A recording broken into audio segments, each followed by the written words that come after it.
বিসমিল্লাহির রহমানির রহিম। আসসালামু আলাইকুম। আপনারা অনেকেই মিশরীয় ফার্মি মুরগির নাম শুনেছেন। অনেকেই খুঁজছেন কোন মুরগি নিয়ে ডিম পাড়ানোর জন্য খামার শুরু করলে ভালো হয়। অনেকেই অনেক মুরগি ডিম পাড়ানোর জন্য খামার শুরু করে অলরেডি লসে আছেন। আপনারা চাইলে একবার মিশরীয় ফার্মি মুরগি নিয়ে খামার শুরু করে দেখতে পারেন। কেননা মিশরীয় ফার্মি মুরগি খুবই অল্প সময়ে বেশি ডিম দিয়ে থাকে। মিশরীয় ফার্মি মুরগি 4.5 থেকে 5 মাস বয়সে ডিম দেওয়া শুরু করে।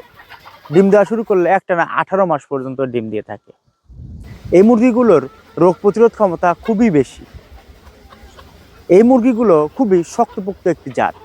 প্রচণ্ড শীতে কিংবা প্রচণ্ড গরমে এই মুরগিগুলো সহজেই মানিয়ে নিতে পারে। বাংলাদেশের আবহাওয়া অনুযায়ী পালন পদ্ধতি খুবই সহজ। গ্রামীণ পরিবেশে কিংবা বাসার ছাদে খোলা কিংবা আবদ্ধ এই মুরগিগুলো পালন করা যায়। আপনারা চাইলে এই মুরগি নিয়ে খামার শুরু করে অল্প খরচে স্বল্প পুঁজিতে লাভবান হতে পারবেন। বিশেষ করে এই মুরগিগুলোর খাবার খরচ খুবই কম। রেডি ফিডের পাশাপাশি গম, ভুট্টা, ঘাস, লতা পাতা, শীতকালীন সবজি সহ এই মুরগিগুলো খেয়ে থাকে। তাই আপনারা চাইলে মিশরীয় ফার্মি মুরগি নিয়ে খামার শুরু করতে পারেন। আমাদের কাছে রয়েছে বিভিন্ন বয়সী মিশরীয় ফার্মি মুরগি। আমাদের খামার ভিজিট করে দেখে শুনে মিশরীয় ফার্মি মুরগি সংগ্রহ করতে পারবেন।